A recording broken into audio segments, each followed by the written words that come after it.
Hey everyone, and thank you for joining me here in my basement where I have a multi-zone HVAC system that's controlled by these Honeywell electronic dampers. And I actually had one of the actuators that controls the damper in the vent that went bad. I actually have two of them that went bad, and I'm going to need to upgrade this to the newer generation of these, which I've actually already done a few of these. You can see the one back there. But the models specifically that I'll be using here are the M847D 1004. That's the outdated one that needs to be replaced, and I'm going to replace that with this newer looking one back here that is the M847D-Zone. So if this matches your system, I'll show you exactly how to swap those out. No special tools or skills necessary. It'll save you a little bit of money by doing it yourself. Now, if you're not quite sure if your actuator has failed at this point, one easy way to test it is to just turn off the thermostat that's controlling this zone, or the one that you believe has failed. And then you're going to turn on a different zone. And you can tell here by this set screw that's actually sticking out of the actuator, and this is what's controlling the position of the damper that's in the vent. But here it has it marked on the side. If it's facing that way, it's open. If it's facing this way, it's closed. And whenever you turn on a different zone, this should swing to closed because it's a normally open one, that whenever there's no power, it will stay open. And whenever there is a signal to it, which means it's supposed to close, then this will physically swing over. And you can actually manually control it as well. And that's just a quick way to tell whether or not your actuator is good or if it has failed. So here's the new one that we're going to be installing. This, again, is just the updated generation of the old one that we're going to be replacing.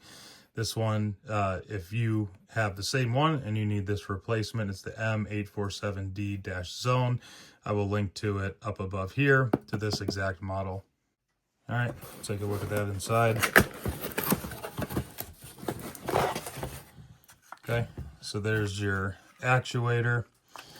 You have actually on these newer ones, kind of a nice screen here that tells you the position that it's currently in, so open or closed. And then on this one, you can manually limit how far it will swing closed whenever a signal is sent to it. So if you don't want it to close completely, you can set it to this 1, 2, or 3 to limit how far it will swing closed. And this also gives you an LED indicator whenever it's closed, which you can also kind of tell just by looking at this. And then there also is another indicator that's optional for the open signal. But again, you can kind of see it here, which is nice. And then down here you have the wiring that you're going to need to connect into. So M1, as you can see down here, is going to be the common wire, and then the M6 is going to be the 24 volt wire, and whenever that gets that signal, that is what's going to cause the damper to swing closed. And then on the back side of it, you just have the little slot here that's going to connect into the damper that's in your vent. It'll slot in there, and then it comes with a little set screw right here. So you'll slot that in there, screw this tight, and then whenever this swings, it's going to control the damper. And then you also have this little standoff peg here. This is just going to slot into a little plug that I'll show you up in the vent again. And that's just so whenever this goes to turn, that it has something that's going to hold it in place. Otherwise, if this wasn't there, the whole unit is just going to spin, and the damper in the vent is not going to spin. So I'll show you how to take out that old one and to swap in this new model. Now you will be working with only low voltage, so from a safety standpoint, you shouldn't be too concerned about the wires, but just to be safe so it's not trying to run whenever you're in the middle of working on it, you're going to want to go to your circuit breaker, find your furnace breaker, which mine is 10. I've already flipped it off, but just turn that off to make sure it's not trying to run while you're working on it. All right, so just a couple of simple things we need to do to take this old broken one out. Number one, let's disconnect it from the wires.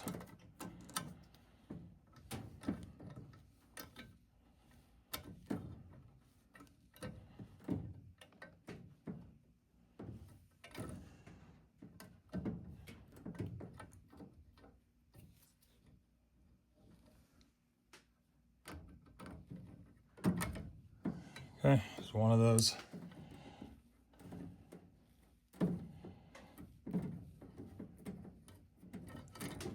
Okay, got that other one off.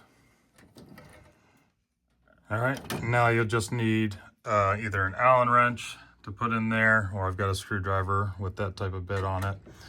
So whenever I go to twist this off, this will actually want to drop out of here. So I'm going to do my best to do this with one hand so it doesn't fall.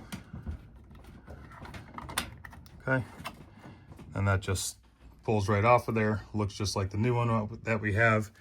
We'll take that new one, put it back up there, tighten the set screw, make sure that that little standoff goes into that plug there, and then we'll be good to wire it back up.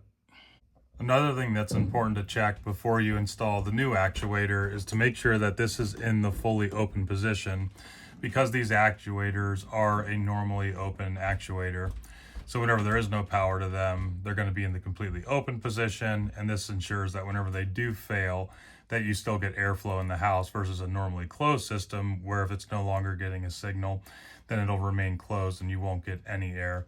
So you need to make sure that this is in the position where you're getting the full airflow through here, which for these ones that we're demonstrating in this video, you need to have it turned all the way to the right. And just to clarify there a little bit, when I say all the way to the right, I mean turning it all the way clockwise, and then whenever it closes, it will turn it back counterclockwise to close the vent. So you want to turn that all the way clockwise. Okay, now we're going to go ahead and pop that in there. We're just going to make sure it slots over that little peg sticking out, and then we'll put the standoff into that plug, and then I'll go ahead and tighten it with the set screw.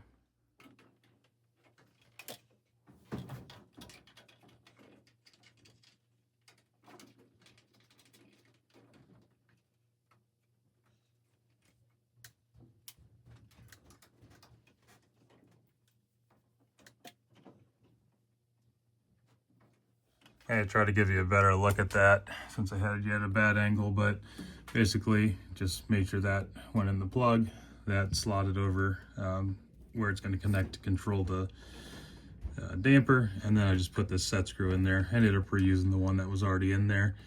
Makes it a little bit easier to get in there to tighten it, and so that's tightened up pretty good. And now we're going to go ahead and pop those wires back in.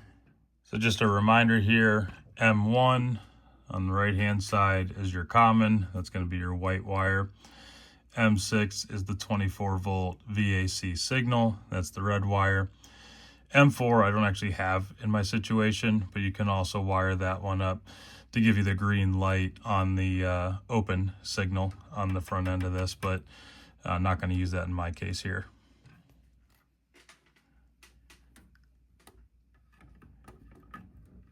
Okay, so you just push that in.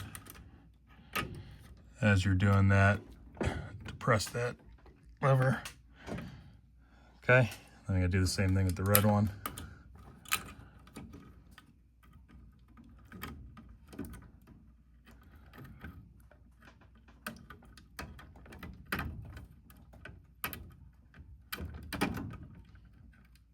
A little bit difficult in one hand. Okay. Both of those should be good. All right, last thing to do now is to turn on the breaker again, and then wait for a cycle to kick on, and then we'll check to see if that goes into the correct close position. Okay, so we can see that's currently in the normally open position while it's not running. Heat just kicked on for a different zone. I can see that's swinging now over to closed. Make sure it gets all the way over there.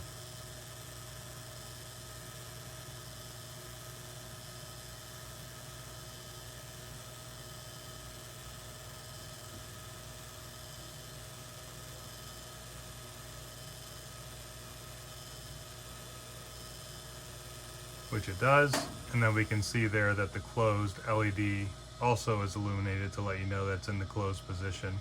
So everything seems to be working well. All right, so that wasn't too bad overall. Hopefully saved you a little bit of money by doing it yourself. But if you got value from this video, appreciate you giving me a thumbs up. If you want to be notified of future content, make sure to hit that subscribe button. Otherwise, we'll see you here on the next one.